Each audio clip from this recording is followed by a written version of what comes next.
নিঃস্ব অবস্থায় কি দোয়া করতে পারেন একজন মানুষ, এই দোয়াটা শিখে নেন, ইনশাআল্লাহ আপনার জীবনের সমস্ত সংকট কেটে যাবে ইনশাআল্লাহ। আমি নিজেও এই দোয়াটা বেশি বেশি করার চেষ্টা করি। দোয়াটা হচ্ছে, মুসা আলাইহিস সালাম একটা গাছের নিচে হেলান দিয়ে বসলেন, বসে দেখলেন দুজন মেয়ে দাঁড়িয়ে আছে দূরে, পানি নিতে পারছে না, লোকজন পানি নিয়ে যাচ্ছে, ওরা দাঁড়িয়ে আছে বেচারি। মুসা আলাইহিস সালাম গিয়ে বললেন, কি সমস্যা আপনাদের? এটা নিয়ে আপনারা আবার মেয়েদের সাথে কথা বলার চেষ্টা করেন, ঠিক আছে? তো মাহারাম গায়রা মাহারাম মেনে চলে। তারা বললেন যে আমাদের বাবা অনেক বৃদ্ধ মানুষ, আমরা পানি নিতে পারি না যতক্ষণ না আমাদের কম পানি নিয়ে চলে যায়। মুসা আলাইহিস সালাম তো একটু বললাম না, ফিজিক্যালি খুব স্ট্রং ছিলেন, থাকে না বডি বিল্ডার, সামনে গিয়ে কথা বলে সরো পানি দিতে দাও, তখন মানুষ একটু মূল্যায়ন করে না।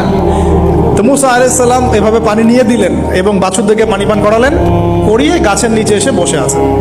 বসে বসে তিনি দোয়া করছেন, এই যে দোয়াটা তিনি দোয়া করছেন, রব্বি, একটা নেক কাজ করলেন, নেক কাজ করলেন না, মানুষের উপকার করলেন, নেক কাজ করে এসে গাছের নিচে বসে দোয়া করছেন, আল্লাহ এখানে তো আমার খাবার পানি বাসস্থান কিছুই নাই, আমি কি করব?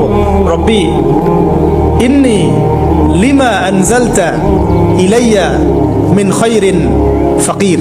অর্থ হচ্ছে, হে আল্লাহ, তুমি তোমার পক্ষ থেকে আমার উপরে যে নেয়ামতগুলো দিবে, আমি এর জন্য ফকির হয়ে বসে আছি।